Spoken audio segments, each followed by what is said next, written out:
VocalEye Almost Live Zoom Capture Photography Festival, hosted by Amy Amantea, with special guests Emmy Wall and Sarah Wang. And here we are once again at our VocalEye Almost Live event. A big welcome to you all, and my name is Amy Amantea. I use she, her pronouns. I happen to be the Associate Director here at VocalEye. I'm your host for these Almost Live events, and I'm a member of the blind community myself, and a proud member of this community, a friend to you all. I hope you consider me a friend too, even if we've never been in a 3D space together, but I enjoy my Wednesdays with you all very much. So big thanks to you all for joining us, and thanks for writing testimonials and sending donations and, just being supportive of VocalEye in general. We appreciate everything that you all do. We're ever so grateful. We read your letters and testimonials and share them with our funders, and just like big hearts to you all. I'm sharing heart hands. If folks happen to be joining us on our YouTube channel, you can support us as well in all the same ways that I just mentioned, but we also want people to like and subscribe and share our channel and all those fun things. So thanks very much for all the ways in which you support. VocalEye is broadcasting to you all from the traditional and unceded or stolen lands of the Coast Salish peoples, in particular the Squamish, Musqueam, and Tsleil-Waututh First Nations. So I don't know if you all have heard this.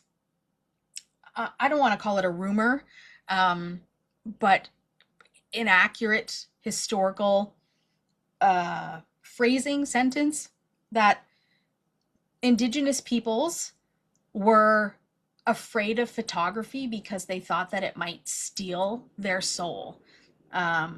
This was something that I grew up learning. I don't even know what to call it.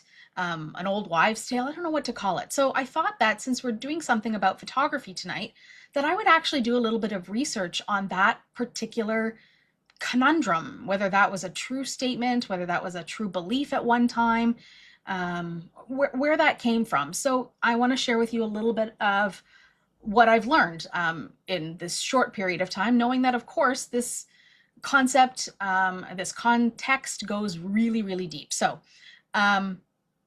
the answer is sometimes, and there's context around this, okay? But this was mostly a misunderstanding to say that Indigenous peoples were broadly believed that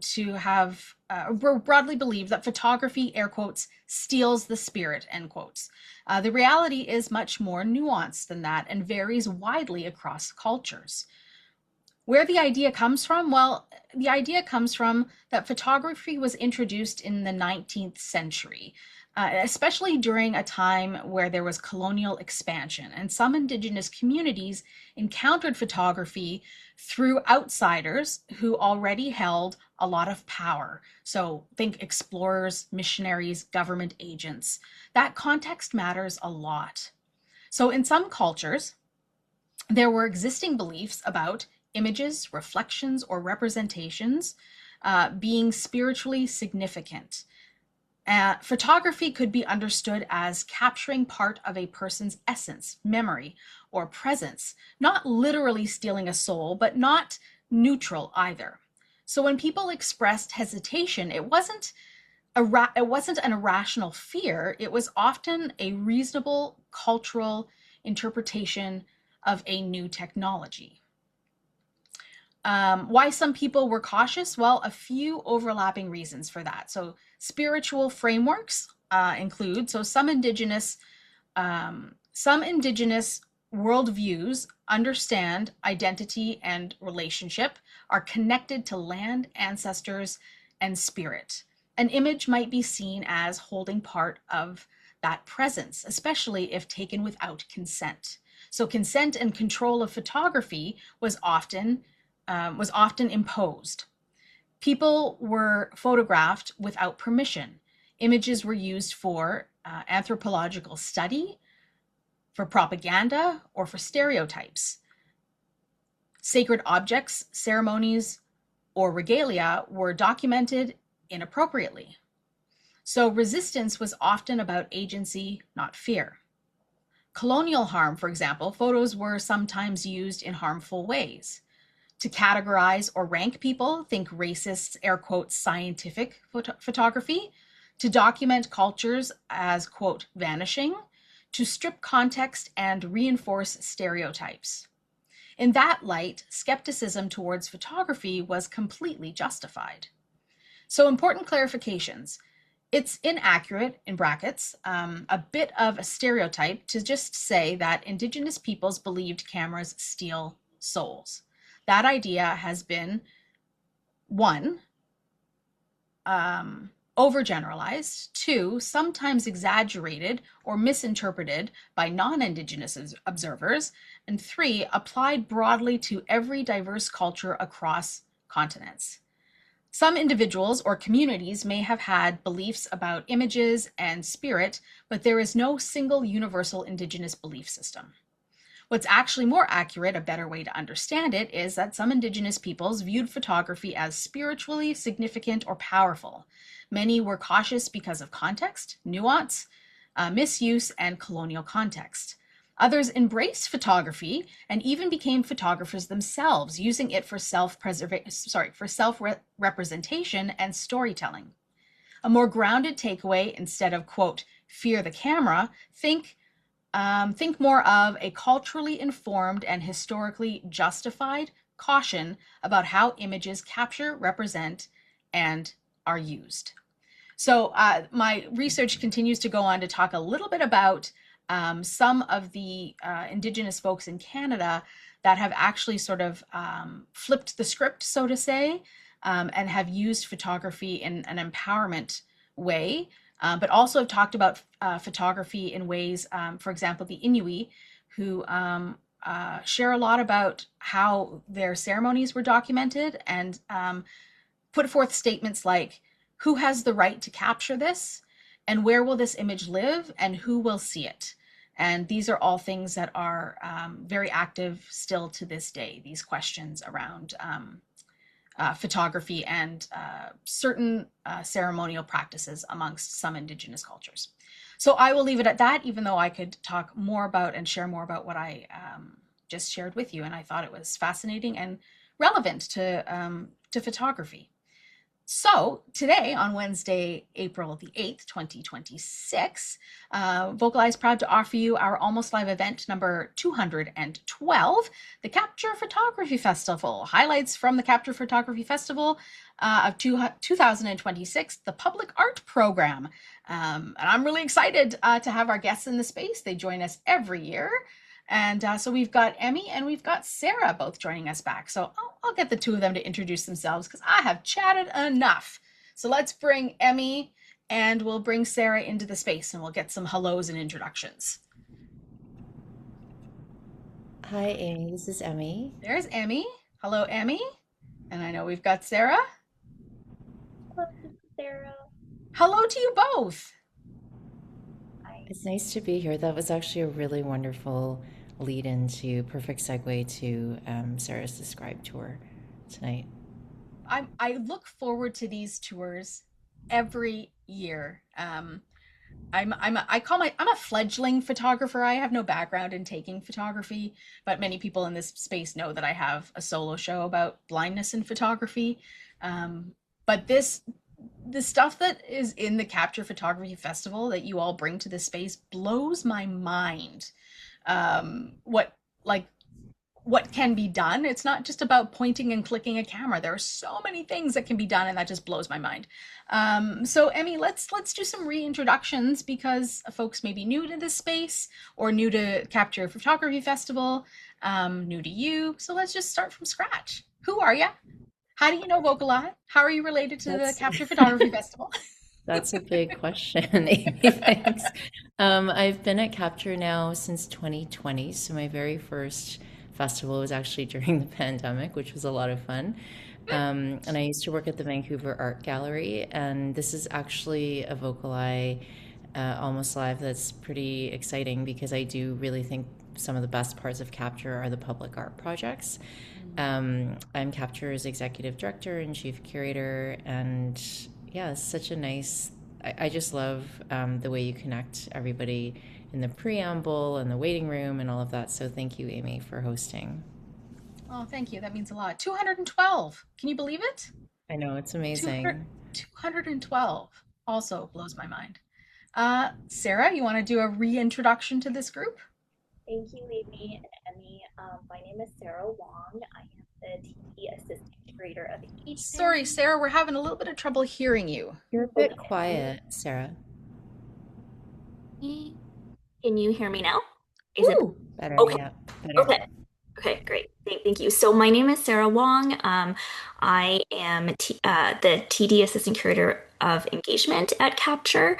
This is my fourth festival, so I'm really excited. And like Emmy said, I think the artworks that we're going to talk about this time for this year is really cool because they are actually in the public. So we're going to actually move out of I would say, a traditional museum and gallery space, and we can talk a little bit more about how closer these images are to our everyday lives. And I'm really excited too. It's also surprisingly good weather this week and hopefully this month. So that means we can all go out more, enjoy the sun, and some nice art as well.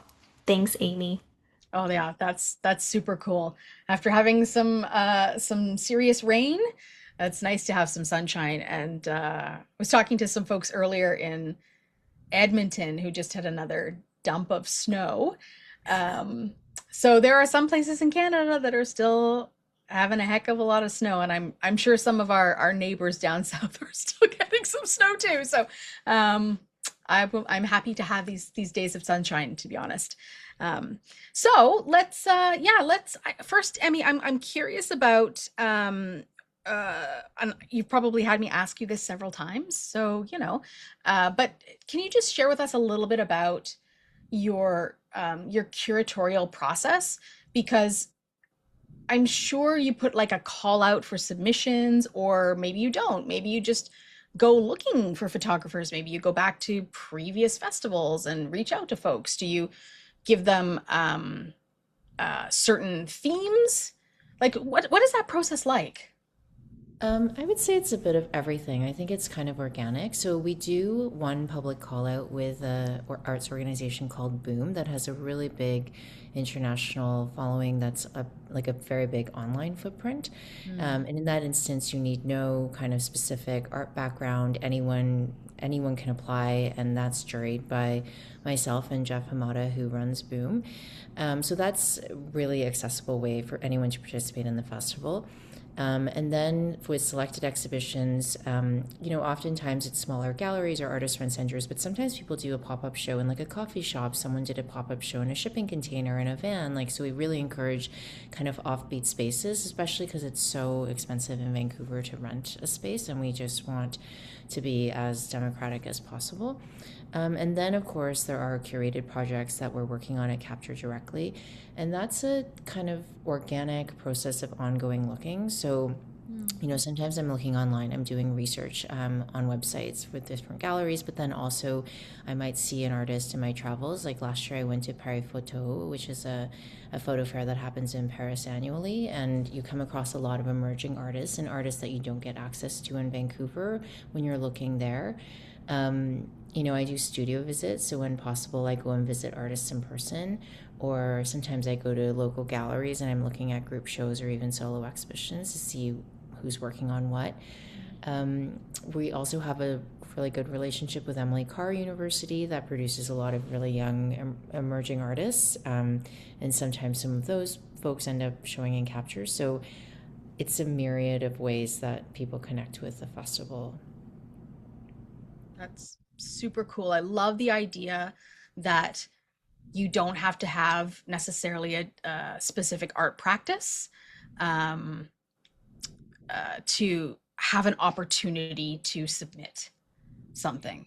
Yeah, I Am I would getting that say right? that on the whole, I'm going to be honest, most of the people in Capture have a serious art practice in the sense of like they're dedicated to their craft. Yeah. I really use the word practice deliberately, i.e., it's not necessarily about having gone to school for a certain amount of years, but they're very much engaged with photography regularly because they're really honing their eye, they're honing their methods, their technique. They're honing their ideas, really. And I think this idea of practicing as an art form or as an artist is important. It's not just like an accomplishment, it's something that you do regularly because you want to improve and get better. Yeah. It's kind of an embodiment, part of your lived experience, Exactly. so to speak. Exactly. Yeah. Yeah. And I think that's maybe what I was getting at, as opposed to, yeah, I have a degree in whatever, or I went to a big institution and studied. Because that's a barrier for some folks, right? Like not everybody has the Absolutely. money to do that, or access to those kinds of things. So it's kind of nice to not be immediately disqualified from participating because you didn't come from an institutional or an institutionally taught background. There are definitely ways to participate in capture where you don't necessarily have to have a higher degree or master's degree. Yeah. So when we're talking about public art and photography, because I know public art mostly as sculpture. When you walk by something and it's like a 3D thing that you can touch. And let's be honest, most of the time I walk past something and I don't even know it's there unless I've walked into it. And then I question whether it's art or, whatever it is, a construction thing. But that may be something that's likely familiar to many folks in this space, which is I walk past it all the time and I don't even know that I've walked past it because we don't see the art or it's not brought to our attention in any way. VocalEye actually did, many years before the pandemic, an actual public art walking tour, where we all had our headsets and we walked together around the Main Street Science World kind of area where they've got lots of public art things. And we went and we saw the anvil, the big anvil, and the bronze statue, the watchmaker statue. Anyway, so we went to a bunch of these little public art places, and we were able to touch things and experience things, and it was really awesome to have those things described and then to touch them. And one of the artists joined us to talk about their piece. It was very cool. So talk to me about how photography relates to public art. So I love the idea that you guys actually went on a physical tour, and I never thought of the fact that with public art you can actually touch it, which is different from most gallery experiences where they strongly discourage that. I would say photography is, primarily in a 2D form. I mean, you do get some photo-based sculptures, but it's less common. And I think what's really important about photography in the public realm is a lot to do with what you were describing earlier in your intro about Indigenous folks and representation. So photography has a very unique power to represent and a very strong historical link to this idea of accuracy and truth, something that lots of contemporary artists are working to decouple. But I think because photography has such a unique ability to represent, artists do use photography, as you were saying, as like lots of Indigenous artists, contemporary Indigenous artists are using photography to re-empower themselves and to represent themselves and act as kind of authors of their own identity and fate, and celebrate their own culture. Like one of the projects that Sarah will talk about tonight is on the facade of the Del Grauer, which is on Burrard Street, sort of across from the YMCA. It's a BC Hydro building, and we commissioned Michelle Sound, who is a local artist, to create a new commission for that, a new photograph. And she took a photograph of a friend of hers who's also an artist wearing a very beautiful like beaded jacket. She's turned away from the viewer, but you can see her clothing. And Michelle talked a lot about, growing up as an urban Indigenous person and being in the city, and not seeing so many folks like her and, her sisters and her aunts dressing in this way, and really kind of it being like fashion being a way to kind of like create a cultural association and a long kind of history that comes with that. So I think photography in the public realm is a way to kind of reclaim public space and take up public space in a way that's different from, for example, an abstract sculpture. Yeah, very cool. Very cool. Is there how many pieces in the festival this year? Emmy, do you? It's really I don't have an exact number because there's the public art projects and then there's featured exhibitions and then Yeah. there's selected exhibitions. So there's four featured exhibitions, 25 selected exhibitions, and Oh my each of gosh. those will have a lot of different works in them. And then we have, Canada Line stations. So that's another aspect of our public art project. So Mhm. along several of the Canada Line stations, as you enter, there's, photographic work on the facade of the entrances. And then we have our billboard projects, and then we have our major commission with Michelle Sound. So there's quite a lot, and I don't want to venture a guess. Right. Does any of it stay up after the festival? Will any of it remain Yes, permanent so art? the Canada Line, it won't be permanent, but the Canada Line stations stay up for about 6 months. So you have until mid-August to look at those. Some of the billboard projects are around 2 months long.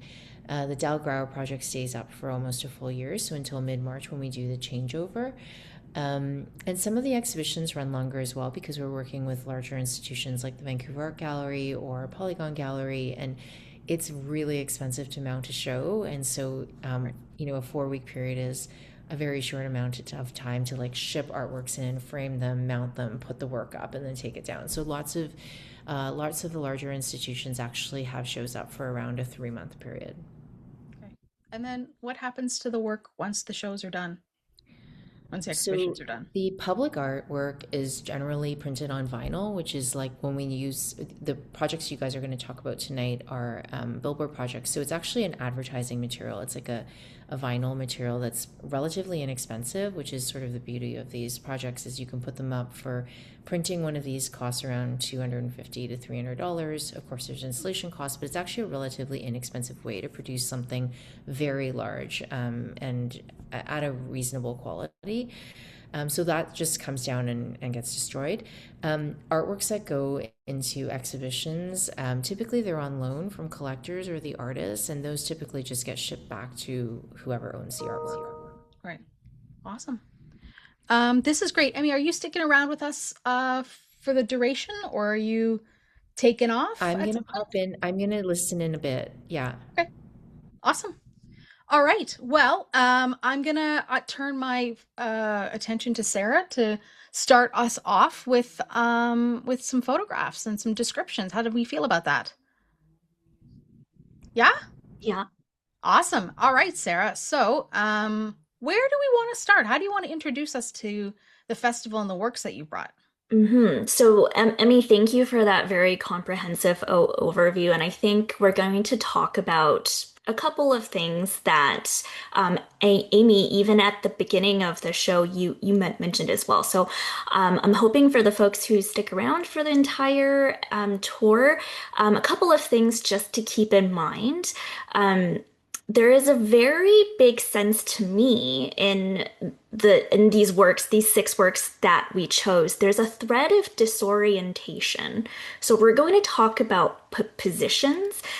There are various ways that the body is being portrayed here. So there will be times I might say if you want in the comfort of your own space to mimic some of the poses that we will describe, just so we can experience what the photograph is trying to get us to experience. And yeah, so there's a sense of disorientation, but there's also a sense of the individualized and the general. So there's going to be portrayals of things we can't really pinpoint exactly who this is or where we are, but at the same time, it could be anyone, it could be anywhere.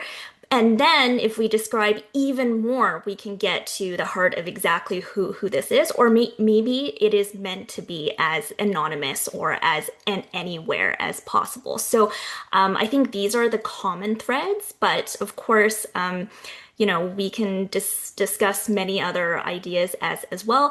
And I will also note that for these six works, many of them actually come from a series. So I'll try my best to give a context of the larger project that each work comes from, but we will focus mainly on discussing one particular work in that artist series. So I'll note which ones are part of a bigger group, which I think most of them are. Yeah, so that's kind of just my overall thematic view, I guess. And then just for the folks, because I know VocalEye, has expanded across Canada, and we have a lot of guests from, even outside of the country.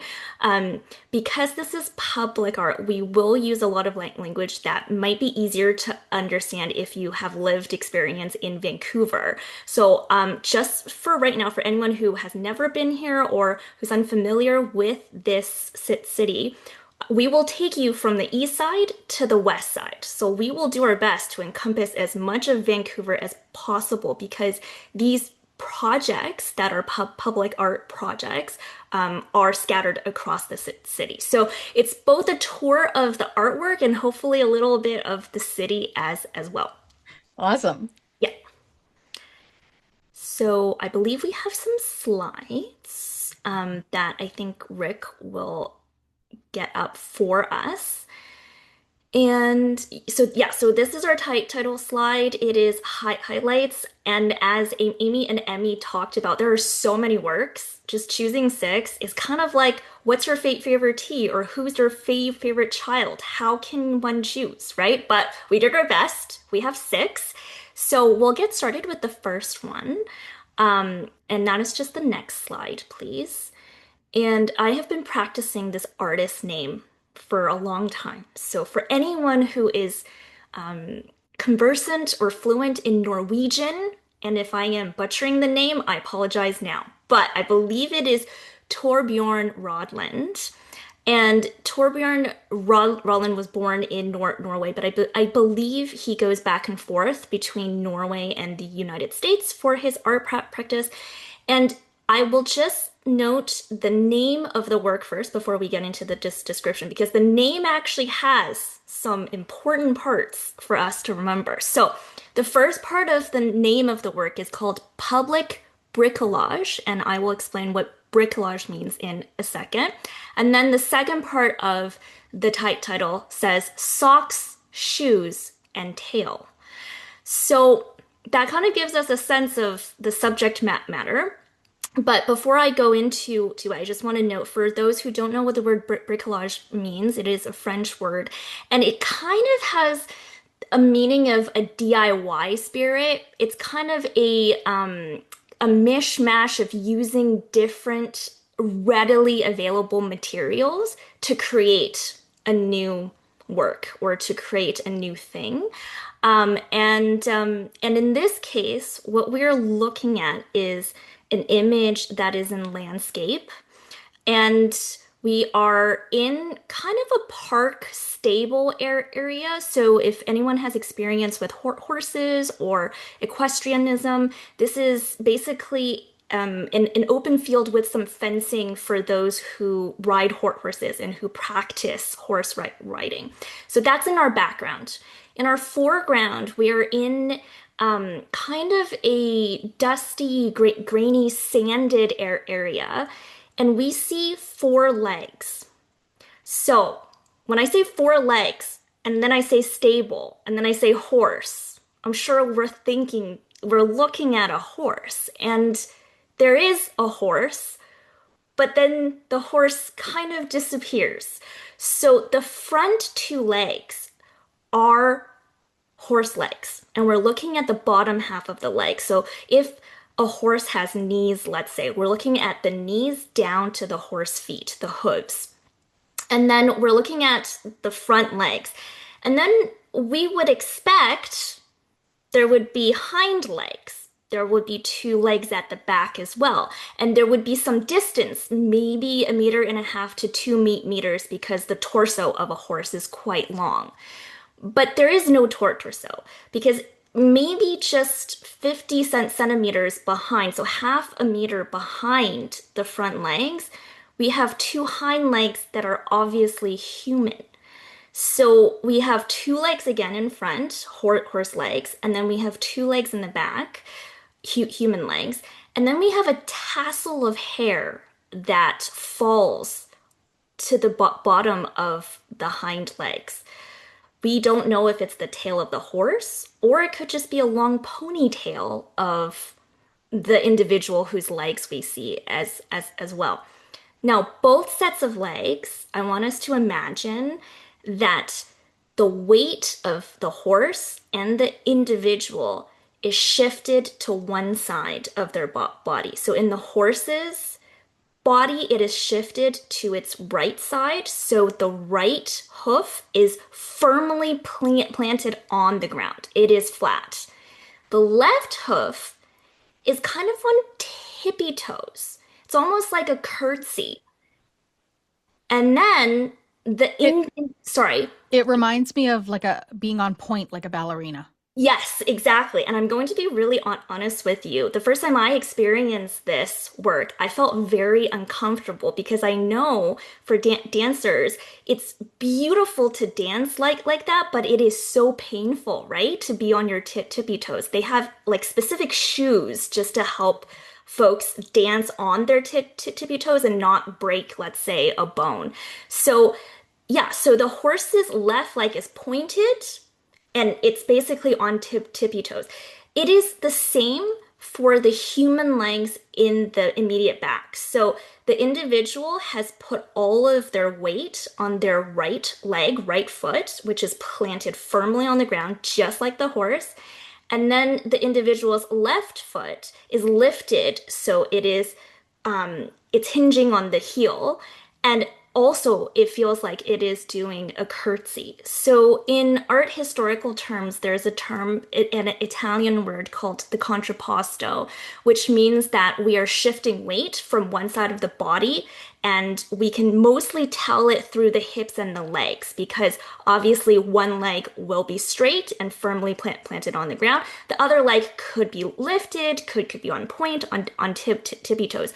This is a very common stance if you want to show a sense of casualness, right? It's okay, I'm waiting for the bus, or I'm waiting for a friend. I'm not actually standing up very straight and having great posture. I'm leaning to one side. It's supposed to show a casualness. And what is really also interesting is, first of all, the horse's body seems to just have disappeared. We only see the front half of the legs. The individual, we also see their legs, but we don't know who this individual is because, again, we only see both of these subjects from the knees down. But what almost tickles me is that the horse is wearing knee-high socks. And they're gym socks. They're not, fancy silk socks, but they're gym socks. They're cotton white gym socks with a gray sole and some stripes on the front of the foot. And you would think that, maybe it's the individual riding the horse that might want to wear these socks, right? What is the purpose of having these socks on a horse? And I also laugh when I describe this as knee high. Do horses even have knees, right? Like, we are trying to experience what humans would wear on this animal. Now, the individual is also wearing running shoes, but again, without socks. Yeah, without socks that are obvious, right? So it's a very surreal image. It's one that requires us to experience again and again, because like I said, on my first experience, I was just really confused first. What happened to the rest of the body of the horse? What happened to the rest of the body of the individual who seems to be the rider or the owner of this horse? Where are their bodies in relation? And then upon further experience, you realize, why are they wearing what they're wearing, right? And why are they mimicking each other's legs? It seems very unbalanced, but at the same time, it seems balanced because of the way that the composition is made. It's almost like this subject is a centaur. It's neither human nor horse, yet it's both human and horse. And, I just find it requires a lot of thought, but then, like I said, again, these little details, they tickle me a lot, especially the socks. And when a horse walks, I have to imagine this in my head because I'm not fluent in the gait of a horse, but it moves its legs at the same time. So it would move its front and hind left together, and it's front and hind right together. Right. So Yeah. in this photo, the Right. way the legs are positioned, because the left legs and the right legs are Ah. positioned the same, right? So the left legs of the horse and the human are both on point, and the Yeah. right legs are both flat and firm. So they would take the steps together like a horse would walk together. Exactly. And that's why it makes us experience this as if it is one subject, right? As if Yeah. this is one an entity. But logic would Yeah. dictate that as very confusing because they are obviously not the same. And yeah, and the shadows work exactly again as if it is one entity, right? Like Yeah. we can understand which leg or legs are lifted and which legs are not. And to also note, Amy, another thing that really confuses me as well. And again, I think it's because I also don't have that much experience with horses, is that the horse's hoof, the ankle of it, is angled in a way that really eerily feels like a human foot if the foot was arched. But again, it's not a human foot. It's just the way that the ankle bones are shaped, Yeah. which again is highly confusing when they're put in socks. Yes. So Yeah, because the ankle on the horse's foot looks like it should be a heel if it was a human foot. exactly, right? And But it's not. yeah, but it's mimicked in the way that the individual, the human's left foot is flexed. So Yeah. we have that symmetry as well. Yeah. So it's eerie. I want to know who this is. You know, they must have some affinity or ownership of this horse. And also, I want to note that because we don't have other specifics for this individual in the sense that we don't have a face, we don't have any other kind of fashionable things that we can actually identify folks. It's interesting to me that I experienced this otherwise anonymous individual. I understand them to be female. And I think that's also an assumption that we make for who is actually in equestrianism, right? Or who rides horses, this idea of horse girls. So I think that also is a challenge to how we assume gender stereotypes for these types of sports and lifestyle. Yeah. You know, it's funny. I assumed that the human legs were female too at the beginning, and now I feel like they're male. Okay. Yeah. Is it because we discussed it or? No, because Yeah. of the size of a horse. Okay. But because horses That's are interesting. large, They are large, yeah. and men typically have larger bodies and Right. taller legs and thicker Right. legs. And so if this was a big horse, this would have to be a really big woman, which is not impossible. Right. But you know, there's no telltale on the legs, like they don't look shaved or hairy. You know what I mean? Like any of those Right. stereotypes. Right. Yeah. But Yeah, I think but they're nice and sculpted. Whatever exactly. they are, they're nice looking legs. Well, I love them too, and I really want to note that you are absolutely right because it wouldn't make sense if a human leg were proportioned the same as a horse's leg, right? Because it seems like the bends are on the same level, the ankle lines are the same as well. So I wonder if there was a play by the photographer after the fact to size things. But for me, what brings me back to a female possibly is the tail because I naturally assume if there is a tail that reminds me of a ponytail, I assume a female again. So for me, it oscillates back and forth. Yeah, but I think you make a great point about the size. Wow. Very interesting.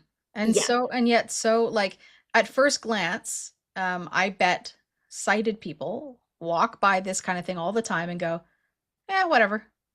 But you have to actually stop and pay attention and think. And then all of a sudden, the nuance of something like this is the mind bender of it. Right. And Yeah. it's only through conversation that I understand the mind benders because you're describing them to me, and then my brain can kind of make a picture of that. Thank you. And I also wanted to know where this billboard is. So this billboard is in East Vancouver.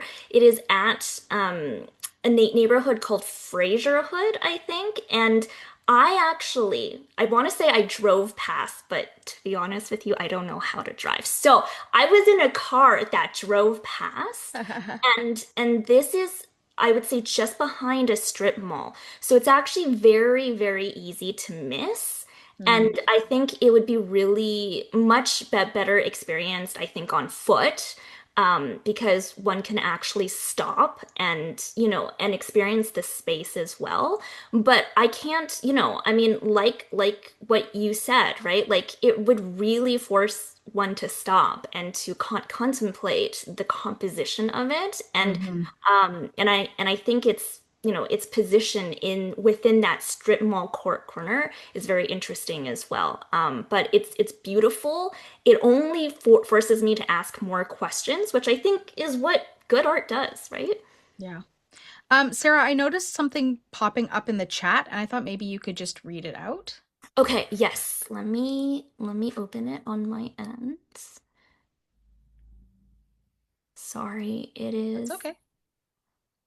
sometimes when you click things, it freezes. Okay, so it is a note from VocalEye saying if we have technical issues to Nope, chat nope, with something Lindsay. else. Nope, something else. Oh, I don't see that because I think it's because I'm not co-host. Hi, Amy. It's Lindsay here. Hi, Lindsay. I don't see anything else in the chat either. How come I'm the only one that got it? I'm not sure. Maybe someone direct messaged you. Oh, maybe. Okay. Yeah, we typically don't use the chat because it's not accessible for me to read. Right. But it started with this is exactly what this work Oh, is okay. about. But it's disappeared on me now, so I'm sorry that I missed that, friends. Okay, Sarah, let's move on. Okay. Thank you. And yeah, and oh, and just one more note before we move on. This was curated by Emmy. So, if we have any questions in the end, like, and if Emmy is here, we can just discuss more. Great. Okay, so Rick, if you have the Oh, next. sorry, Oh, Sarah. oh That was yes. me. I didn't realize the chat was just going to Amy. I was just Oh, gonna okay. say that, um, yeah, that just the whole idea of this uncertainty around what the picture is about and, taking time to really look at it and kind of almost doing a double take, is exactly what the artist wanted. So his whole thing is to create images that where there's a lot of where actually this idea of a picture representing something accurately and clearly is really debunked because you have no idea what it is you're actually looking at here. Right. Right. Even Interesting. though the picture is it's crystal clear, there's just so much uncertainty as to what it is, and he really revels in this ambiguity. That's a Thank, really thank you, Emmy. interesting concept. And Emmy, feel free to just chime on in anytime. Okay, thanks. Thank Yeah. you. So, Rick, if you have the next slide. Oh, thank you, Rick. Okay, so our next slide brings us to a work by the artist Sheida Soleimani. Um, there are two images on this slide, but they are of the same work. On the left-hand side, it is the work itself, and then on the right-hand side, it's the installation. So it is the actual billboard. So we will discuss more of the image itself, of course, but this billboard is still in the east side of Vancouver, and it is part of a larger series called Ghost Rider. So the series is named Ghost Rider. The work itself is called Safar. So I just wanted to note, Safar is the Persian or Farsi word for travel or journey. So it's used in lots of phrases like, if one were to say safe journey or safe travels. But it is also a little bit more deeper in the sense that it is more of, a longer journey or a longer experience than just, I'm traveling to work, right? So this is highly evident in the personal story that is part of this series. So to describe this work, I want us first to think of the work in three layers. There is a background, there is a midground, and there is a foreground. So I'm going to start at the way back. So at the way back, we have black and white photos of what looks to be apartment buildings. So I would just say like mid-rise, very geometrically rectangular apartment blocks. And there are basically windows to show the individual apartments. And there are maybe 3, 4, 5 of these images of the facade of these apartment blocks. And I believe these blocks were apartments in Tehran in, I would say, the 1970s and 80s. But they are black and white. And they are almost pasted on top of one another like wallpaper. That is the background. The midground, we have crisp, almost theatrical lighting colors of foliage of pomegranate trees. So for folks who know, pomegranates are a very important fruit and plant in the Middle East, in North Africa, in Central Asia. And we have the foliage hanging from, I would say, the top half of the image. And this is in cut color. So crisp greens, very kind of deep pinks.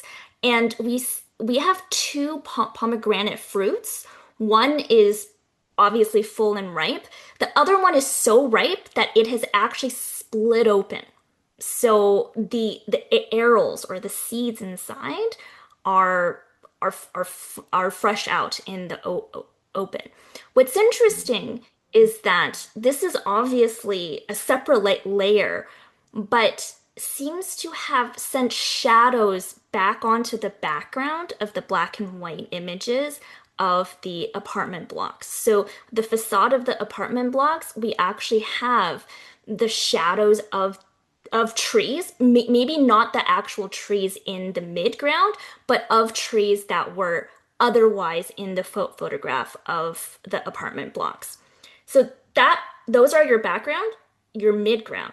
In the foreground, so this is going to be the biggest part, it takes up the most space from top to bottom of the image, is the left forearm of a man. And we know it's a man because Sheida has said that this is an image of her father or a portrayal of her father. So it is her father's, or a portrayal of her father's left forearm. And it is carrying a ruby red or garnet red leather suitcase. Now the leather suitcase is definitely not a recent style. It is the old school style where it's almost like a satchel. So there are plenty of buckles and, and clasps. And on the handle, just off of the hand, where the hand is holding on, we have 2 baggage tags. So these would be tags that would loop around luggage when one is flying from, one place to another. And both of these tags on it say JFK. So that is one of the main airports in the United States. So the story behind this work is the kind of the emigration of Sheida's parents after the 1979 revolution in Iran, from Iran to North America, and both of her parents were doctors or so her mother was, I believe, a vet, and her father was a doctor. So both of them fled after the revolution in the early 1980s. And her father has, a very, very interesting backstory in the sense that we have the luggage here. So we think, okay, well, it's JFK. So it's probably a flight from Tehran, the capital of Iran, to JFK. But the trek is so much more complicated. There's another work in the series in which she poses her father on a horse, and the horse is actually a symbol of the horse ride that her father had to go through the mountains of Turkey. So we know it was not a linear trip. It was a very, very tough trip that had many, many stops, but one of the final stops for that particular segment was JFK. So, as a layered work, it really shows origins and destinations, and from a black and white to a very saturated color at the I would say the foreground of the image is very, very striking.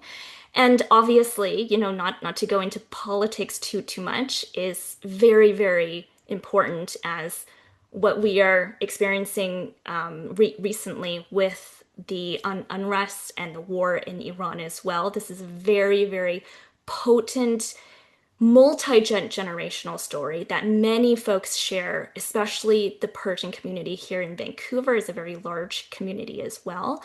And yeah, and although she pays homage to her own parents' experiences, the fact that if we didn't know that this was her father's arm, this could be anybody's arm that traveled out or fled out of Iran at that time, or at a later time, or even at a recent time. So again, that play between highly specific individual stories and a general kind of an emigration story that many, many folks share.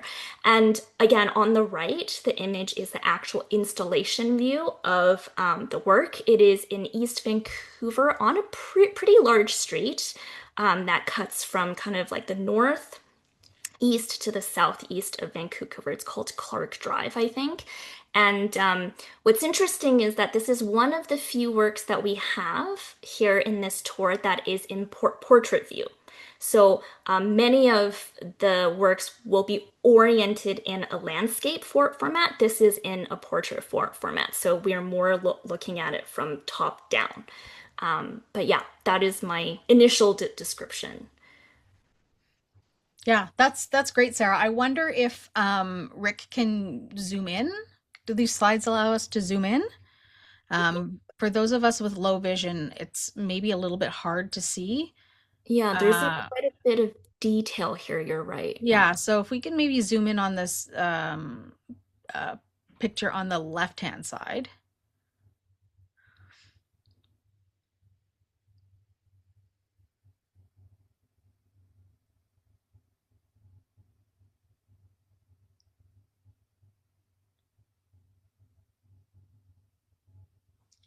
Oh, I see. So Rick's kind of done a close up here on the hand and the holding of this satchel.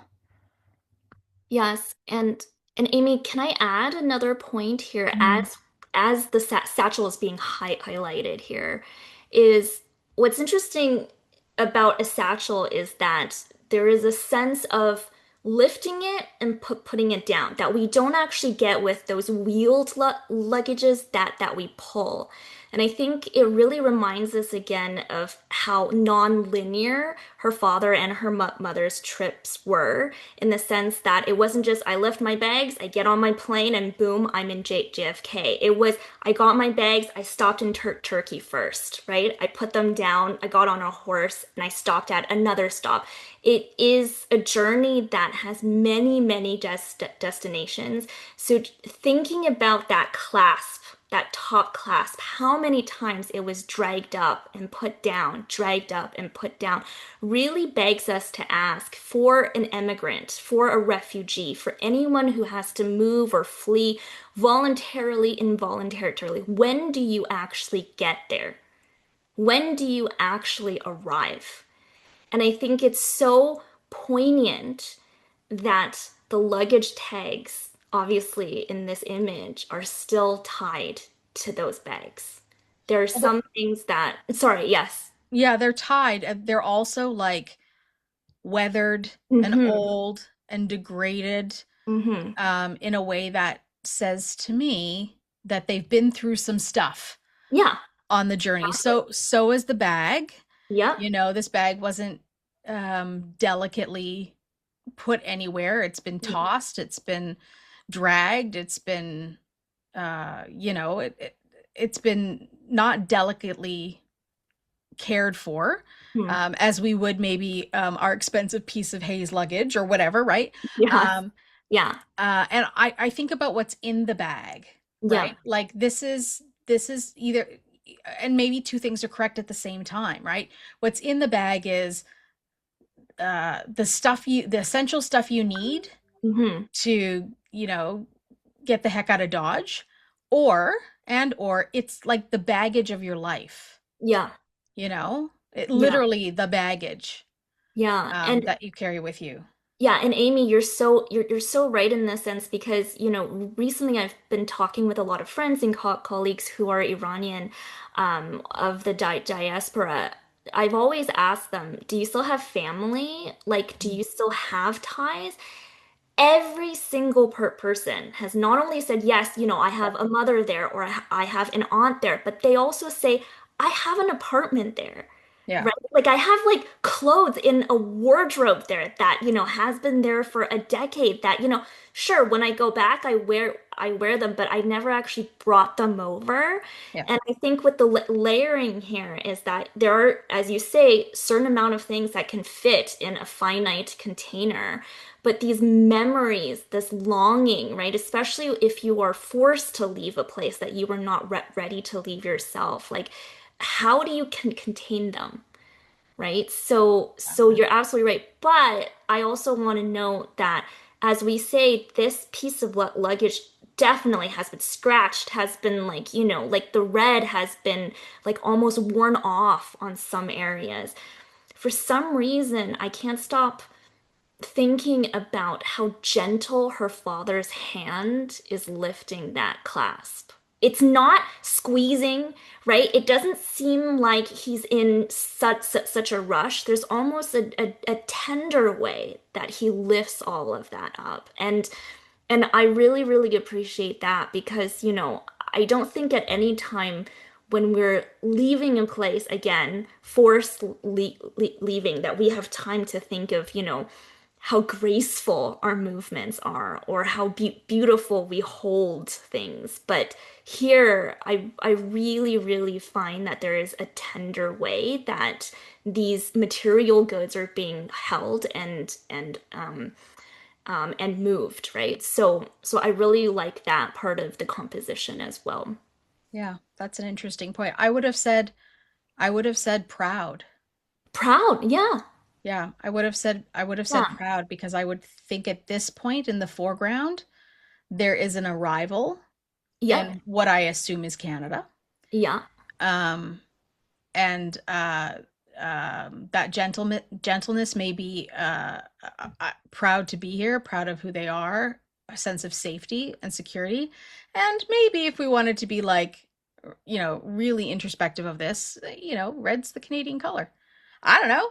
yeah. I mean, I will need to do a little bit more research on this, because again, lots of our artists like live and practice in multiple countries. I will Yeah. the description does note where he eventually landed. So I don't know how long they stayed, let's say In in JFK? New York, right? Or maybe that was, again, a midpoint destination. I think for a lot of folks who are immigrants, there's no fixed point, right? You Yeah. always seem like you're on the move. If I may add one more part here is that again, because this is a broader series, a project that she's been working on, she does use her parents. A lot of the times it's part of their bodies in the work where her father is on the horse, his whole body is on the horse. But she does with such important care to at least take their faces off Mm, or show body parts that would not immediately identify them. Why is because her parents are still activists. So right. there is a sense of safety involved. There's also a sense that, again, sure, we've left home, but sometimes home doesn't leave you, and Yeah. there could be political ramifications as well. So yeah, so this is another consideration. And then Yeah. finally, this project is actually a project that Capture has with another photography festival that is in Toronto called Contact. And Contact and Capture has these exchanges where sometimes they put a work of art or an artist on a billboard here, and then we would put, Emmy would choose an artist whose work might be put on a billboard in downtown Toronto, and Sheida is that art artist for this year. So a couple of works from the larger Ghostwriter series will be in Contact Photography Festival, which comes right after us in May in Toronto. So it's a nice exchange, I think. Very cool. Yeah. All right. Where are we going next? Okay. So we're moving our way towards the west, but we're gonna do one more work on the east side of Vancouver. And this is on another very large street. It is a huge corollary that runs between downtown and again into East Vancouver. It's called Hastings Street. And this is curated by the inaugural Audain Curatorial Fellow. His name is Jake Kimball. He is also an artist, amazing photographer. And I'm going to be really honest here, one of the coolest colleagues ever. Okay, I shared a table with him, and I love him. And he curated this project, and we're looking at again one work by the artist Jeremy Dennis. And Jeremy Dennis is an Indigenous artist from the Shinnecock Indian Nation in Southampton, New York. And this is one work from a series. The series itself is called The Lazy, and we will unpack that a little bit. But the work itself here is called Forms of Absence. And so The Lazy, I just want to note, is from a colonial mindset that Jeremy Dennis, the artist, has said in initial New England and colonial Americas, lots of colonial people thought and described Native Americans, indigenous folks, as lazy. So, quote, lazy and poverty stricken. And, for those of us who have read or experienced American history, this goes hand in hand with some of the kind of Protestant ideology of, we got to work, right? If we want to be successful, we have to work. If you don't work, if you don't pull yourselves up by the bootstraps, then you are considered lazy. And this was a terrible moniker that was put onto Indigenous folks, but it was a tactic to disenfranchise them from their land because, quote unquote, you're lazy and you don't toil in your land and you don't possess your land in the way that we think is the most right way, then we will force you off your land and this land becomes ours. So it was a tactic for why white settlers would be able to take so much space and property. So to take this, I would say, almost slur back, the Lazy series is showing contemporary street fronts in the United States that are shuttered. So we are experiencing this here in Vancouver as well, in smaller neighborhoods all over North America, particularly, the Rust Belt and places that used to be very, very industrialized. Now, storefronts shut, leases, please, lease this area. Those signs are on there for months and months and months. Stores stay closed, businesses stay shut, right? So here, the description of this image, again, we are in a landscape format, is an indigenous individual is facing, their back is facing us, and they are facing a storefront that has a sign that says closed. The windows are shuttered with wood panels. The top of the store doesn't even have a name anymore. Like the signage is completely taken off, right? This could be any, I would say, small town, especially in the eastern part of Canada and the United States. Why? Because we have a brick kind of a brick way of built buildings. So I naturally tend to think that brick built buildings are some of like the East Coast style. But it could be, a place in Vancouver as well that has not had, and I joke here, the luxury of gentrification. But we have this individual. I say he because, again, of my assumptions of the fashions that this individual is wearing. So it looks to be suede fringe top and pants as well. The hair is long, it goes to the mid back, and this individual is just standing there staring at an empty storefront. I would say that this is in the nighttime. It is lit, but it is lit in a way that almost feels like a movie is lit by artificial light on the back, but otherwise it is a dark night. And there's no one there, there's no one in business. It's just an individual standing in front, either looking or mourning even the loss of a business, the loss of, of inhabitation even. But if we go back to this idea of if you're lazy, then you deserve to be disenfranchised, the question becomes, who's lazy now? Like in contemporary society, can we go up to a small business owner and say, okay, well, you shuttered your store because you're lazy? If not, if there are other contexts for the economy to not be, as beneficial to businesses, for places to go through booms and busts, if there are other reasons, why are these reasons and these contexts, why is the benefit of the doubt given to folks now, but not given to Indigenous folks or folks of color who also could have potentially experienced this, or, or perhaps just live and function in ways that for colonialists were very, very different. But could we use those types of words and descriptions to disenfranchise an entire community? So I think this is really resonant for me because I've grown up in many places where this probably isn't the most elegant way of saying past its prime, right? Like the businesses are, they're shutting down. We call a lot of these things sunset in industries where you kind of can just tell that it's not going to survive the next generation.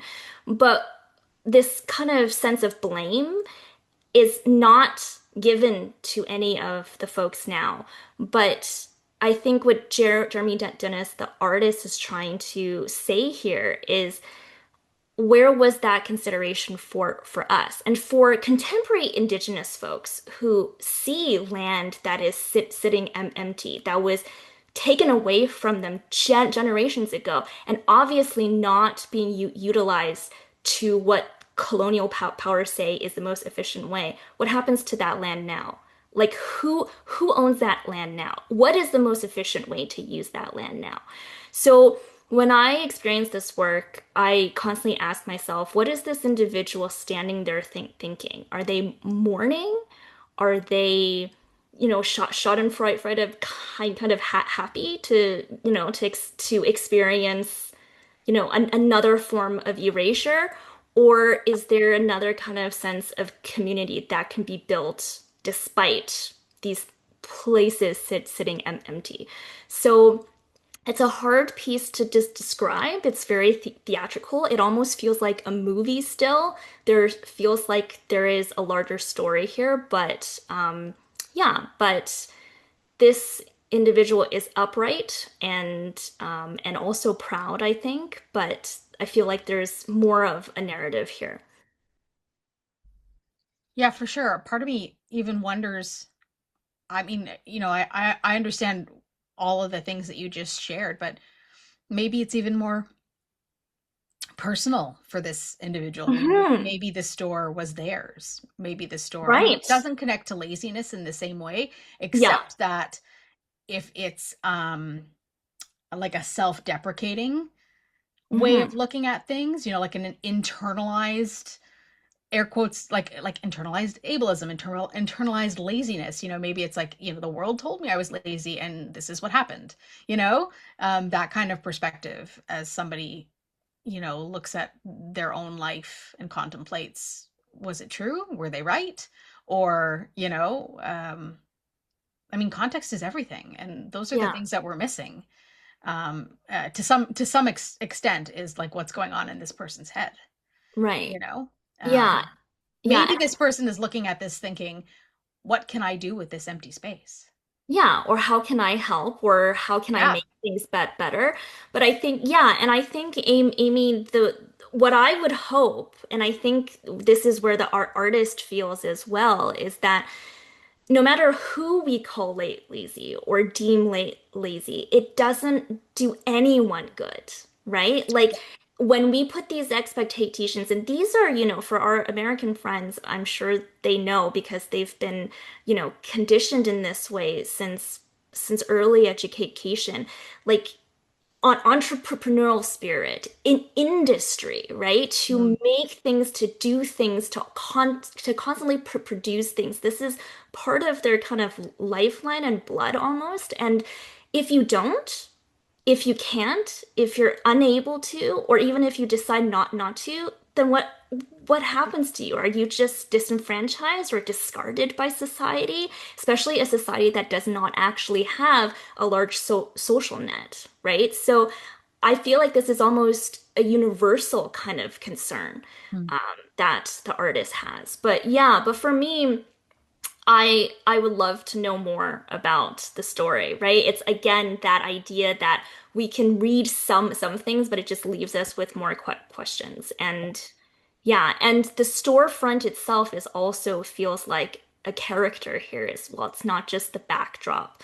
But yeah, it's something that I feel we can all empathize with. Yeah, for sure. All right, Sarah, we're moving on to the west Okay. side. To the west side. Yes, we are going to the west side via the central side. All right. All right. Almost there. We're almost there. Okay, so this is a very we're on to our next work, and I have two slides because again, this is going to be in landscape format. So I had to use one slide for one image, but they're of the same work. This work is by the local based Vancouver art artist Michelle Sound.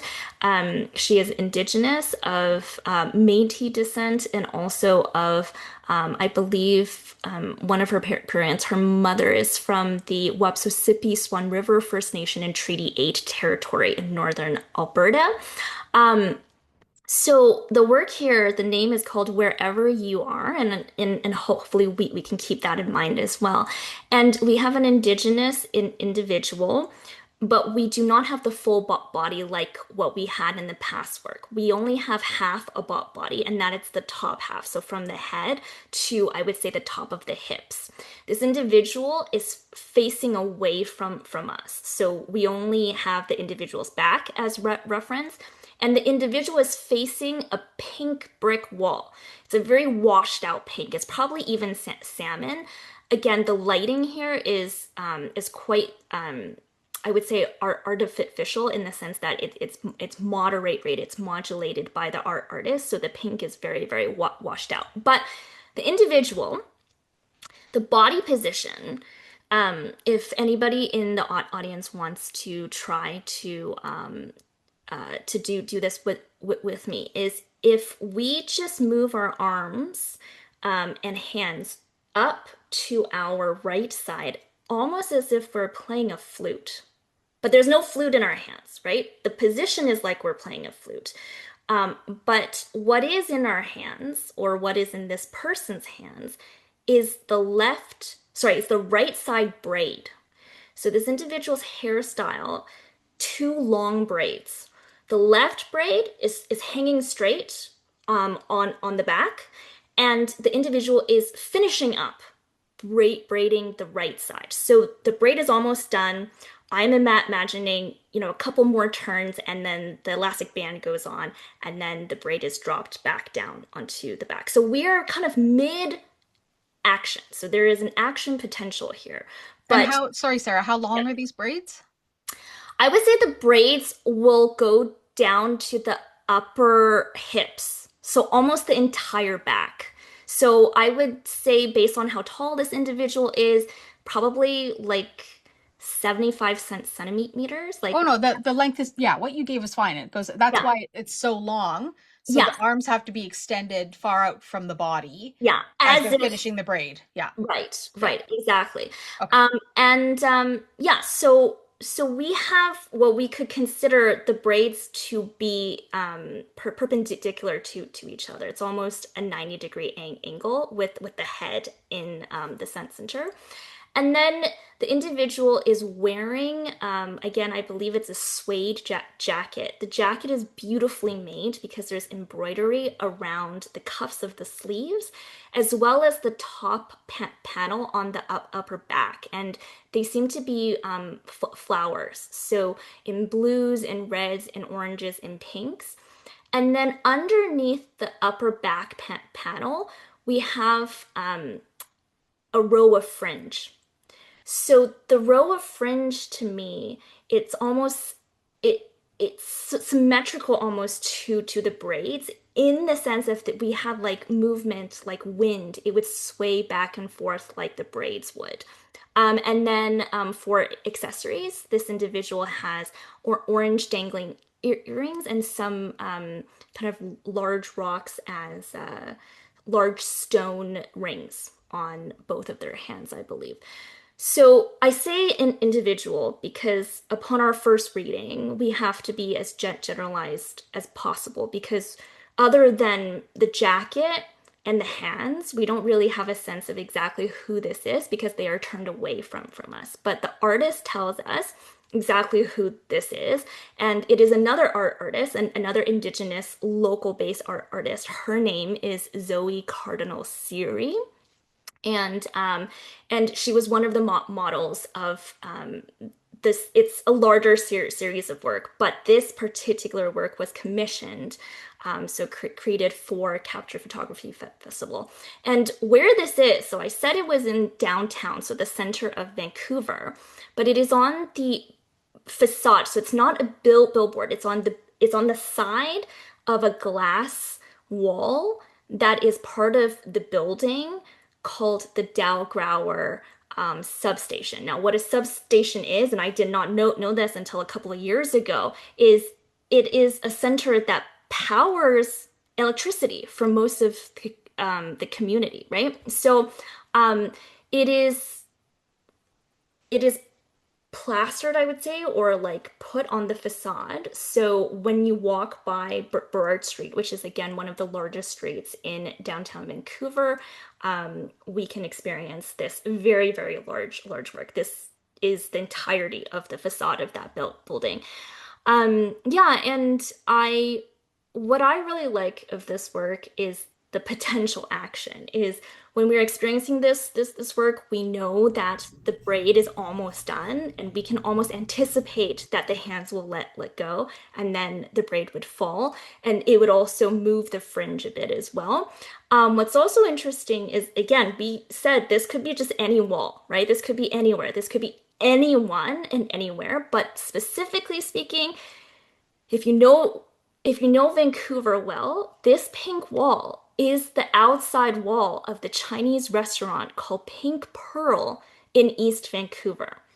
No, I didn't know that. But for the artist Michelle Sound, this was an institution in the community that she grew up in. And I think she dined there a lot as well. So they chose the outside of that.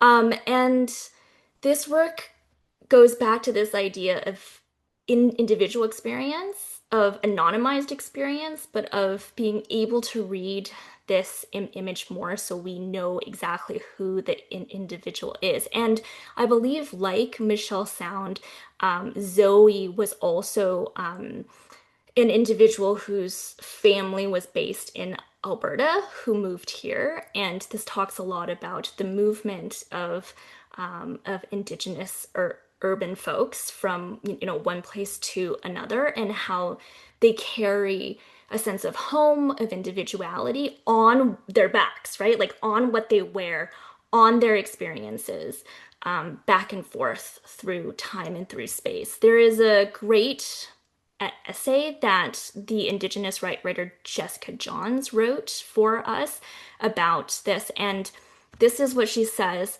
the hair moves beyond what is held in her hand. The hair doubling, because we have a shadow on the wall as well, of subject and shadow, signals Zoe's ability to be in at least two different locations at once. Obviously we know based on the laws of physics it's impossible, but human experience transcends that, right? And Indigenous lived experience transcends that as well.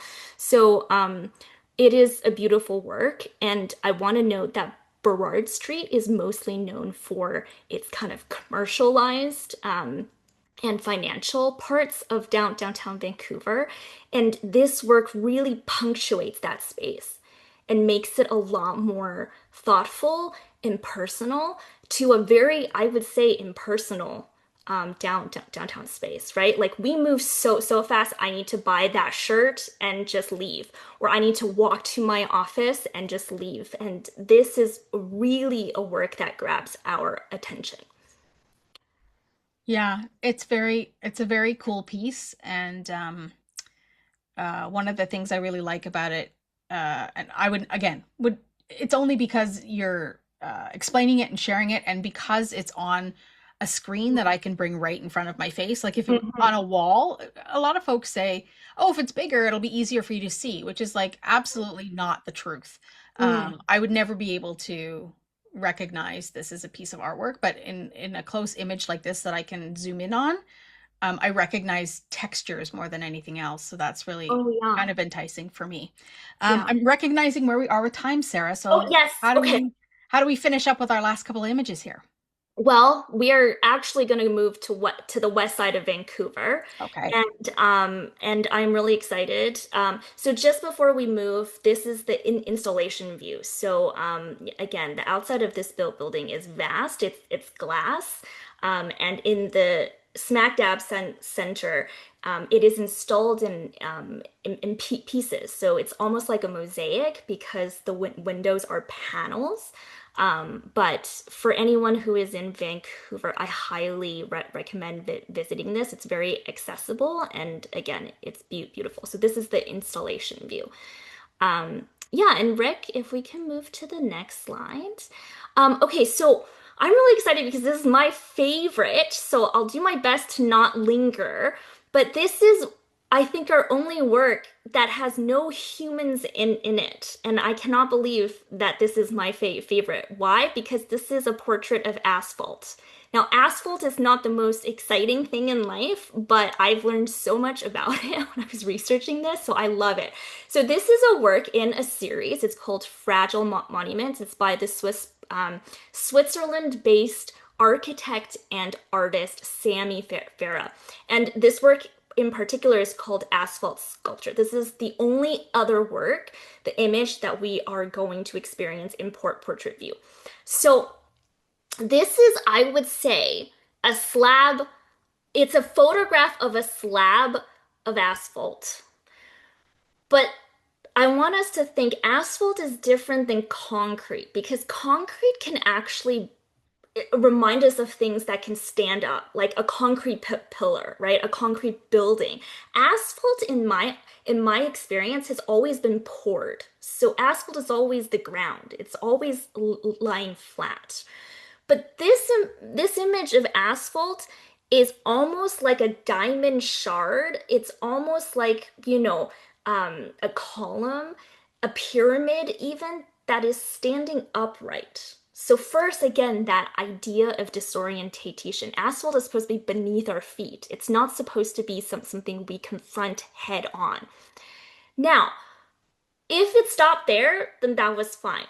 But hear me out. I said there's no human in this, but there are traces of human. And this is going to be a little bit gross because we have two quite large, I would say, spit stains. Now, I know this is really gross, but hear me out, okay? This is why I love it. I don't like any particular aspect of this work, but together it is a phenomenal work. Now, when we walk on asphalt and we see, okay, there might be, a trace of gum, right? There might be some dirt, and obviously folks spit. Again, we are experiencing it from a vertical top-down perspective. It makes no sense, first of all, for asphalt to be standing upright and to be experiencing these two vestiges of human spit face on. Because spit, as we know, should always be beneath our feet, if at all, right? Ideally, there's no spit. But if there is spit, how could it be vertical? So if a vertical slab of asphalt was not disorienting enough, Sami Farra gives us a 2-for-1, right? Don't forget that we're experiencing two frontal views of blobs of spit. Now, Sami Farra's entire Fragile Monument series is displayed on the facade of a SkyTrain station. For those who are not familiar with public transit in Vancouver, the SkyTrain is our version of a metro, but it's sometimes like above ground, so that's why it's called the SkyTrain. And it is in one of the busiest stations in central Vancouver. It's called Olympic Village Station. So multiple pieces from the Fragile Monument series are displayed on the facade of the station, and this is one of them. And I chose this because, again, it tickles me to understand asphalt, again, to be upright, and then for these two spit blobs to be so intensely in front of us. And all of the works in this series play with materials in ways that they don't naturally behave in. So again, asphalt standing up, a sheet of copper, which we think of as quite hard and taut, right? Bending and slithering in space. A panel of wood slouching on a wall almost dejectedly, right? So this is playing on our expectations of materials that we know to be in one way, but is either posed or manipulated to be in another way. And I think it's really interesting too, because Sami Farra's day job, I believe, is also an architect. So he has direct experience with stretching and limiting, right?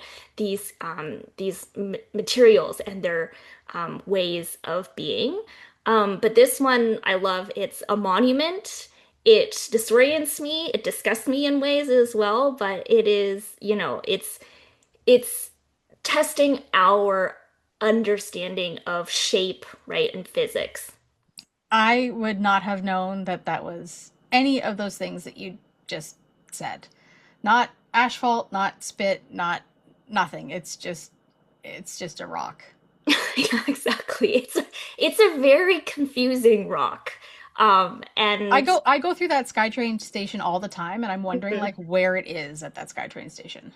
Yeah, I would have to look. I wish I had the installation shot. And I believe because there's so many works from what I have seen, the works are not as large as some of the other works that we showed today, Uh-huh. because it has to make space for a lot of these other materials as well. So it kind of works more in symphony with the rest of the series. But this one I Mhm. had to pull out because again, what is more mundane than asphalt and what is more gross than spit? Yet I love it. I don't know, Amy. Art changes you. That's Uh, all I can say. Um, okay. yes. And then, just again to be mindful of time, I guess, if we want to move on, and again, we can just As discuss. long as there's no spit in the Yeah. next one, I'm good. Oh, this one, not only is there no spit, this one is glorious. And I think this is why I decided to end here. I mean, obviously it works well with the geography, but I wanted to end here because this is such an empowering work. Again, it is one work from a larger series by she identifies as Colombian, Mexican, and Spanish artist Camila Falquez. And I will first note that the series is called Compañer X. So for those who speak and know Spanish, Spanish is like many other languages, a gendered language. So in some Spanish speaking communities, they have adopted X instead of O or A, just to be more gender neutral. So the original word compañero or compañera in Spanish means mate or a partner or a colleague, almost like a comrade. So here it's called Compañer X. This particular work, as all of the works in this series, names the name of the individual the portrait is of, their pronouns, and the city that it was taken in. So the individual here is named Farith Palacios Ortiz. She goes by she her pronouns, and Quibdó, which is a city in Colombia. So this series is huge. It has over 70 portraits of trans and gender non-binary folks from the country of Colombia. And I think this is also very important, not just because it's striking and my favorite from the series, but also Farith Palacios Ortiz was the first subject. So she was the first one to basically sit for a portrait. Now, this portrait, if I could just quickly just describe, if folks want to, again, experience the physical positions the body is in, this individual is standing upright. Again, we have a bit of that contrapposto pose in which the weight is shifted mostly on the right leg. The upper body is wearing a square cut long sleeve shirt. It is in a beautiful magenta. And the left hand seems to have a suede arm, like forearm length glove. So very luxurious. And she is posed with one hand. So her right hand is what is the word? Is behind her neck. So it is curved behind her neck, and her right hand is on her hips. So we have these two angles. And she is looking ahead of us, proud. Very proud with, a slight smile, but very proud. And in her just like within her belt that is belting her pants, she has a couple of combs, and that's going to be important in a bit, but she just has some combs that are inside her belt. And then we also have some combs in front of her as well. The background, she's just standing in front of a wooden panel building. But why I chose this, Amy, is the foreground. What is in front of Farith is a Yamaha motorbike. And I will just say it's so cool to me, okay? Because, motorbikes are cool. But before we even go there, I want us to again appreciate the color choices here. The entire series is vibrant in colors because Camila Falquez is one of her biggest works is in fashion photography. So I want to note that I said there is, a bright red glove. There is a luxurious fuchsia top that Farith is wearing, but it is this ultramarine blue fabric that is draped around the Yamaha bike that I want to just note here because that blue is so important in art history. It is of an ultramarine blue. And for those who remember the Renaissance times, that pigment of ultramarine blue was so expensive, it could be more expensive than gold of the same amount. So painters at that time had to be very, very economical and had to choose. Like, you could not do a Rothko portrait in entire blue. We had to choose specific parts of a portrait to paint in that blue. And often that blue was used for the robes of the Virgin Mary. So that's how important it is. So consider that same robe, right? That same cloth, that blue cloth that would have been sacred to the mother of, of Jesus in a portrait being shrouded here on a motorbike. It is so, so cool. I love it. And why I bring this religious imagery here is, and I'll pause at the end here soon, is that the larger series of Compañera X is actually a performance piece. So there is a video involved. We didn't include it here this time because the entire video is actually in Spanish. But if I could just describe the performance, it is all 70 of the images taken of different trans and non-binary folks in Colombia, printed on silk banners on one side, and on the other side would be text of a law that was introduced in 2024 and 2025 in Colombia that would protect trans rights. And that entire scene in the presidential plaza of Bogota, the capital of Colombia, where individuals are holding these banners almost like, for those who, I guess, had a Catholic upbringing. If you remember the procession marches where they had banners of saints, it had that feel. And I want folks to remember, although Colombia is one of the most advanced countries when it comes to LGBTQ plus rights, we are still, as a world, far away from, full acceptance and full protection. So if we remember how, years ago or even now, trans folks are being secluded and othered and bullied, specifically using imagery and words that degraded an entire community, to Camila's work, making them almost saintly. That to me is so powerful. Just like I'm sure this bike is to Farith, this ability to be independent, to move on her own terms, to be free. And why I wanted to note the combs under her belt and also the combs that are on the seat of the Yamaha bike is she says that her dream is to be a beauty salon owner, to be able to be her own boss, have her own agency, and have her own say in her life. And the way that she stands proud and looking forward also reminds us that hopefully, from my research, the law has not passed yet.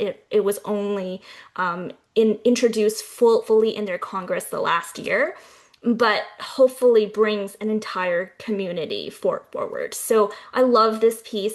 This is up on billboards on the Arbutus Greenway, which is a walkway in the west side of Vancouver, and multiple images from this series will be up for the next, I think, couple of months. So it's beautiful, and I'll end here because I know I can go on and on.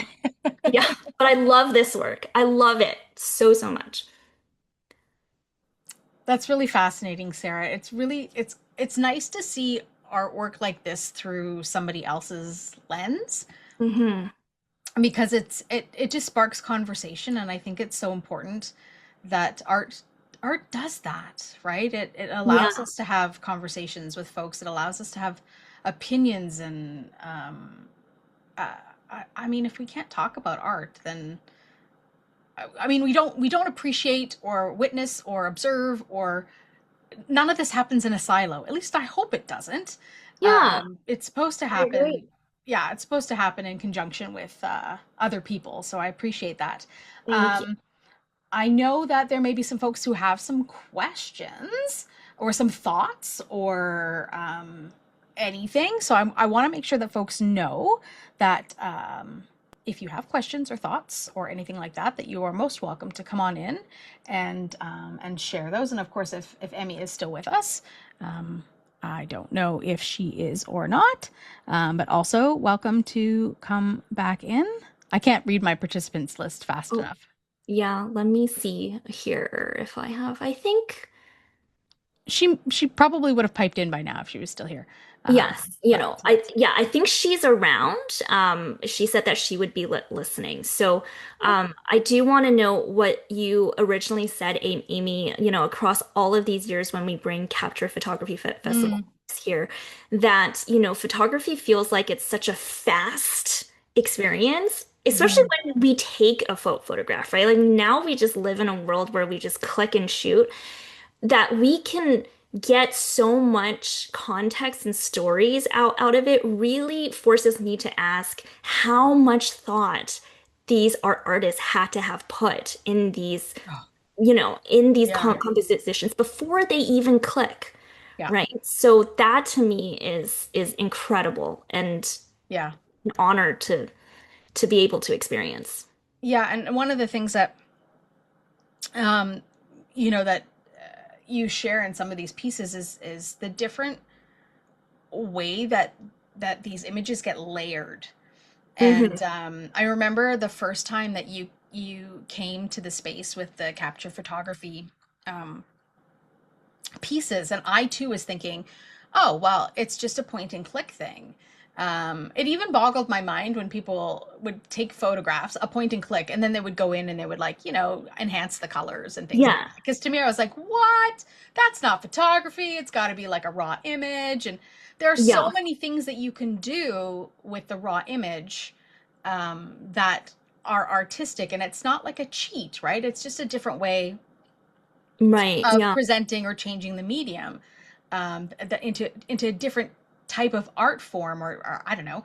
But that was really fascinating to me because I don't have a photography background, so I don't know all of these different techniques. And so, this idea of layering different things on top of each other and then having the images come through so that you're able to have them, I don't know, like, appear on top of each other, but it's a falsity. Yeah. It doesn't really exist in that realm. And I only ever sort of knew that kind of experience in film and television, Okay. right? And Right. Yeah. Yeah. Yeah. I didn't really conceptualize that in photography. So um, it always it always kind of piqued my curiosities from the beginning of you bringing capture photography to this Yep. space, asking myself what I could do with my photography practice, which I haven't really explored a lot. Hmm. But it is something that's always on my radar when I think about taking my own pictures and, like, what could I do? When I was a fully sighted person, I really loved the idea of collage. Right. Yeah. That Hmm. was really exciting to me. Yeah. And I used to, like, scour through magazines and cut out different types of things and stick them I love together and that. whatever. Yeah. That was really fun for me. Yeah. But I kind of let that go a little bit when I wasn't able to see things the way I thought I wanted to see them. But I'm Hmm. really interested in what that practice would look like for me now that I see the world differently, Hmm. and experience the world differently. So maybe it's something I have to, carve space into my life for. That's always what it's about, right? You can do whatever you want. You just got to make the space for it. Yeah. No, no, Amy, I totally agree with you. And I wanted to ask you because you are a practicing photographer, because I don't have the patience, I think, to to actually work in photography. But can I ask you, do you have an idea or a plan of what you want to create? Or, like me, are you like, because I just wait for luck, like let's say I'm taking a picture of a nice landscape and the light is really good and a bird flies in and, looks really cool. And then I take it and I'm like, cool. But I feel like I didn't do really anything on my own, right? Like, do you have to plan, I guess, your photography sessions out? Yes and no. So my photography practice is Hmm. called finding the light. Yeah. So I take photographs of patches of light, Okay. literally, and what's behind them is behind them. So I'm not actually looking for stuff. I'm Right. looking for light.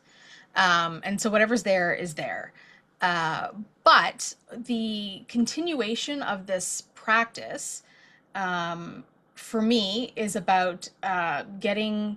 I mean, in my show, I do this through digital technology, but I am wanting to boost this into more of a tactile technology. Right. Hmm. But with the visual technology, me and my team, my lovely team, have created filters that go over top of the photographs that I've Oh, taken. very cool. Okay. Yeah, and they mimic where my blind spots are in my field of vision. Okay. So they go on top of the image, and so it gives this artistic representation of what it's like to look at an image through my lens. Literally, that's the Yeah, name of the yeah, yeah, show. yeah. I love it. And of course, through my lens, the camera lens, like it's a double kind of entendre thing.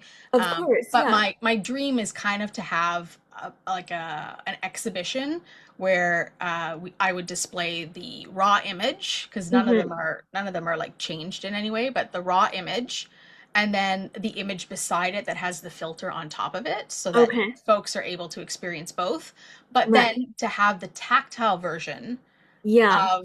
of where the blind spots are created. So I played a little bit with like acrylics and like um, applying different types of tools and materials. Like Yeah. basically, it's like taking a thick plastic clear, um, like a window kind of thing, and gouging it with different types of Right. tools and materials and running it through CNC machines and engraving machines and all sorts of things, and then putting that on top of an image so that you can Hmm. literally feel where the blind spots would be.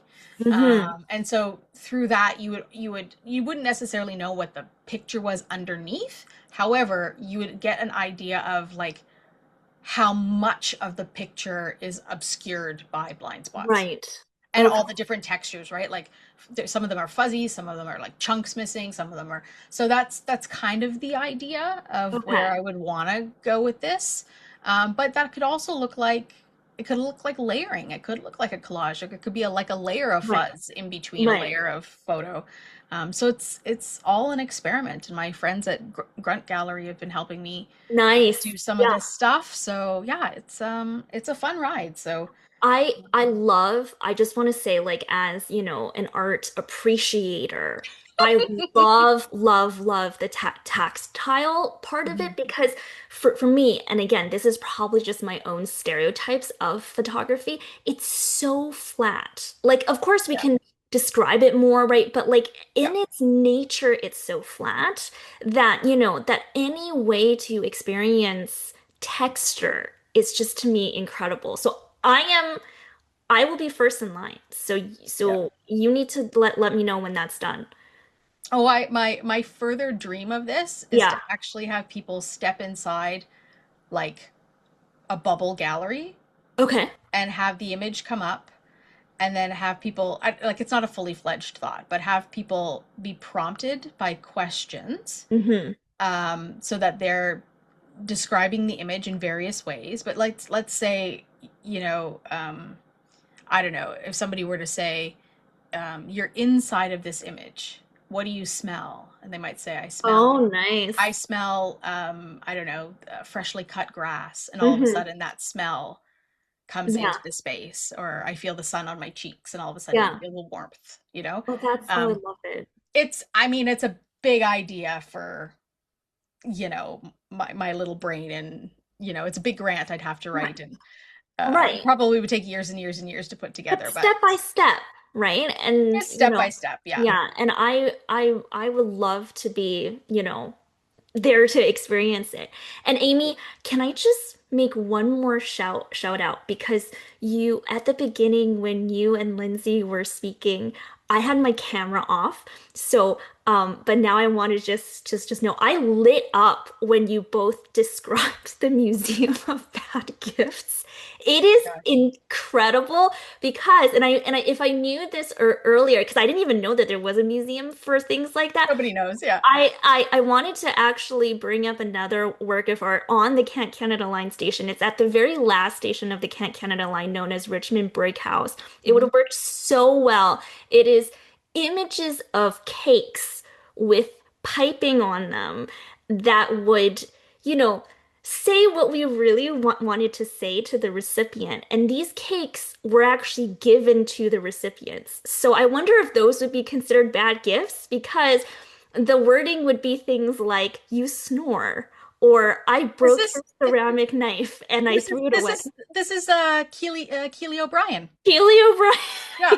Yeah, it was a theater piece. Secret ingredients. Yeah, so we have the images up on the station, and I loved it. I mean, I don't think I would have loved receiving a cake, but again, watching others and and being part of that drama, I would love. There's some really sad things that we want to say, but it would be nice with something sweet on the side as well. But I thought of that as a great. It's a great show. I've seen it 3 or 4 times. Yeah. And Keely invited me to help build in integrated description and accessibility into the show.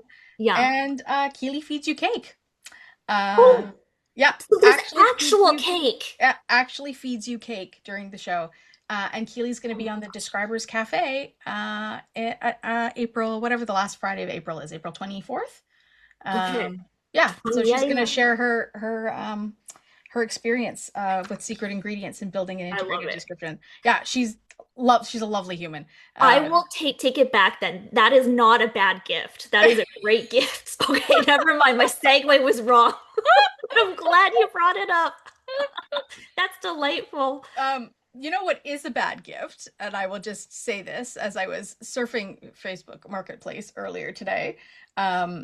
The universe put me, I almost bought it, but it is a dental mold, like from the dental industry. Okay. And it is literally the gums and the teeth. So like imagine making the widest smile, like when your dentist takes x-rays of your teeth. Yeah. And it says in the description that all of the individual teeth are removable. Oh man. Yeah, I mean it's I think it's a learning tool of some kind. And then of course at the bottom it says made in Japan, but like all it looks like is a pair of big gums. Okay. And a big gummy smile, but there's like nothing around it. It's just gums and teeth. Oh. And can you imagine getting that as a gift? I mean, I feel like some folks might really enjoy it. I mean, I would like to take them out and put them back in. That would be a nice activity. Maybe. I think it might end up in the museum, depending on who. Yeah. Once I gave my colleagues a gift that I just their faces betrayed any sense of decency. It's what is called a head basket. So you wear a basket on your head and people just throw ping pong balls. But if you play with a friend, I thought it would be fun. And, I learned something new about my colleagues that day when all of them try to pass it off to another individual. So I might be, in that museum. Yeah, that's a Secret Santa gift where you don't you don't volunteer that it was from you. Yeah, true. Sarah, this is lovely. You always bring lovely things from the Capture Photography Festival, and maybe you should come back next week and share your your gift idea when we have the Museum of Bad Gifts here. Do you mind if I ask, can I share hypothetical ones that I did not actually give, but I contemplated? Next week you can if you're here. Okay. For sure. Okay. Yeah. Yeah. Okay. Count me in. And Yeah. also for Keely's appearance, I would love to know more. Oh my gosh. Thank you to you and to your team as well, Lindsay and Rick. Just incredible in the backstage areas, and I'm sure Emmy would like to give her thanks as well. Capture goes on for the next month. We have other events. We would love for folks to experience some of the artworks. And the great thing about public art is that we have more time. It doesn't just end at the end of the month. So yeah, so we can enjoy It's it. out in the world. That's wonderful. Thank Until you. next year, right? Until next year. I don't even know how we can say that. I feel like this year just started. It's very true. It's gone by so Yeah. fast already. So Yeah. But thank you're- you all so much. And you're always welcome in this space with whatever project you want to bring to us. We love having you here. And bad gift. Yeah, that's right. I You will got it. be here next week. I'm so excited. You got Okay. it, my friend. Well, Have a wonderful evening, and we'll see you next week. thank you so much. Welcome. Bye, everyone. Bye. Good night. VocalEye, vocaleye.ca. Special thanks to our funders, the Canada Council for the Arts, the British Columbia Arts Council, the Province of British Columbia, and the City of Vancouver.